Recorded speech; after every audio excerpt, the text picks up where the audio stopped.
Welcome to the World History 1 lecture series. At the end of each slide there will be a 10-second delay. Use this time to pause the presentation and complete your notes. When you are done, push play and you will move forward. This lecture will begin in 5 seconds.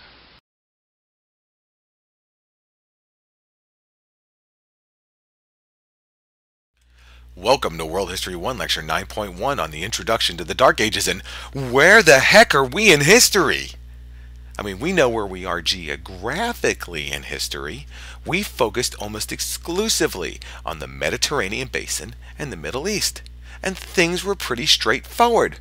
We learned that the Roman Republic turned into the Roman Empire, which took over all of the Mediterranean basin.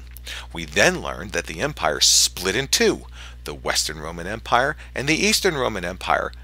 But then things got a little funky. We learned about the Byzantine Empire, or what happened to the Eastern Roman Empire, in Chapter 7. And then we learned about Islam, or the Islamic Empire, in Chapter 8. But we never finished talking about what happened to the folks in Western Rome. Chapter 9 will focus on Western Europe. And what you're going to see is that the experience of the people in the former Eastern Roman Empire is a lot different than what happened to those in the West. With that said, let's go to the next slide.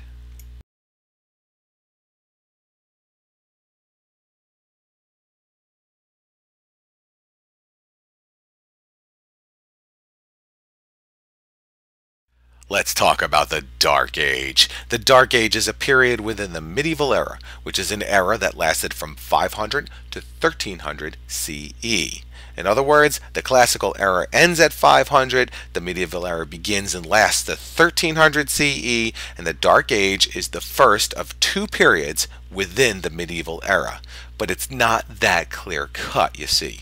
The Dark Age starts at the fall of the Roman Empire, but it was actually a gradual decline in civilization that started around 400 to 700 CE and lasted through 1000 CE. What does that mean? It's not like Rome ended 476 CE and chaos ensued. Instead, it took almost 300 years for civilization to totally collapse. This time can also be called the early Middle Ages.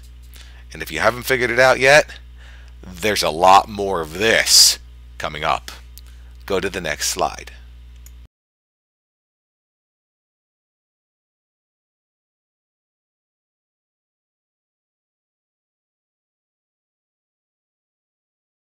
Unlike in the Byzantine Empire, when things go bad, things go very bad in the West. First, the absence of the Roman Empire led to difficulty for people to find a cohesive unity as an integrated society. Up to this point, everybody was a Roman citizen.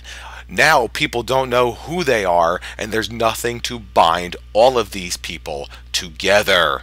Next, there was a breakdown of law and order. No longer is Rome in control. Now everything is under local control. If you're liked by the local guy, it's good. If you're not, there's no protection for you. Then there was economic turmoil.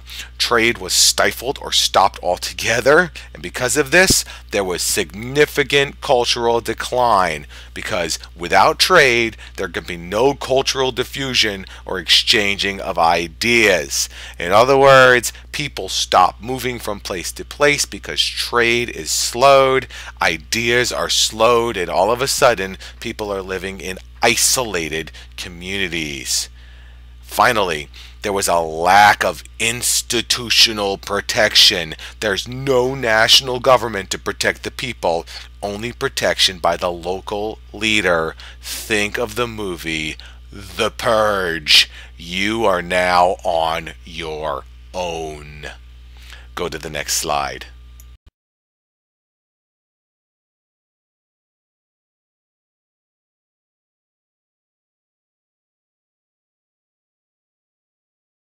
Once Rome weakens, folks from outside the civilization are going to come on in, and in some cases, they're going to pillage and destroy everything they can find. We call these folks Germanic tribes. You've seen this map before. We used it to show how the Eastern Roman Empire didn't have to deal with these guys. Not so for the Western Roman Empire. So let's look at the name, starting location, and importance of these 6 Germanic tribes. And we start with the Goths, the Visigoths and Ostrogoths. Their starting location is in Eastern Europe, and they're the most important of all because they defeat the Western Roman Empire. We also have the Vandals. They're from Eastern Europe, and they invade Africa through Spain and then go back across the Mediterranean and invade the rest of Rome. They are well traveled. The Franks are from Central Europe, and they take over Central Europe and Gaul. They are the forerunners of modern day France. Anglos and Saxons are from the North German plain. They start in northern Germany. They invade the British Isles and become Anglo-Saxon. They are the forerunners of the English. Bavarians start in the Bohemian forests, and they don't really go anywhere, but they create Bavaria in southeastern Germany. And finally, we have the Huns. They move in from Western Asia, and they created an empire in southeastern Europe led by Attila the Hun from 445 to 453 CE. Go to the next slide.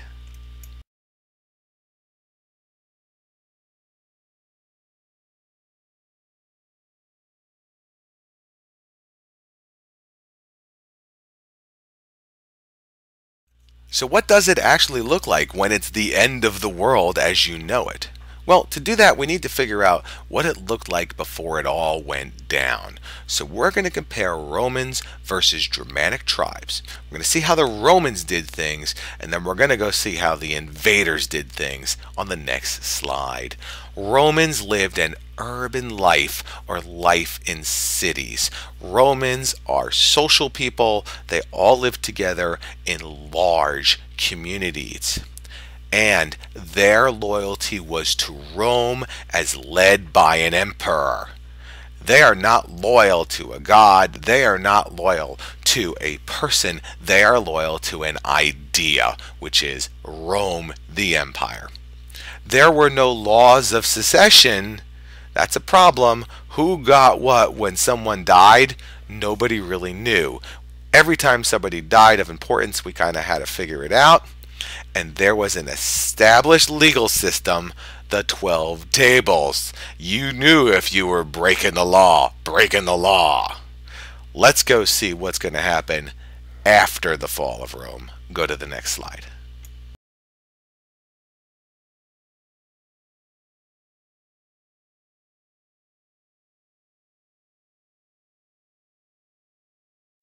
So your everyday Roman is comfortable living in a large city. And they don't just agree with the Roman Emperor, they believe in the idea of the Roman Empire. And while it's tough to figure out who owns what after somebody dies, at least there's a set of laws to live by. So how did the Germanic tribes do things? Completely different. Germanic tribes did not live in an established urban center. Instead, they're living in small villages, and a lot of these tribes were nomadic. They're moving from place to place. The urban lifestyle of a Roman is foreign to them. Also, tribal loyalty was to the chiefs. Members of the tribe don't believe in the idea of the tribe. They believe that the chief is the best way for them to survive. And chiefs were selected via familiar succession, while military leaders were selected by merit. Everybody knew who was going to be the next chief. It was going to be some member of the current chief's family. Now, there were laws of succession. Every man's child is his heir.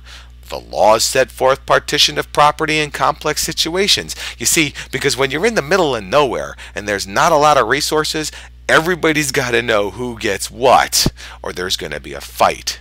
And finally, there was trial by ordeal. Survival of your ordeal equals innocence. Think witch trials. Guess what? The idea of dunking witches comes from the Germanic tribes. It's not called Witch Duck Road for nothing. This actually happened here in early America. That's it for this lecture, and I look forward to seeing you in class.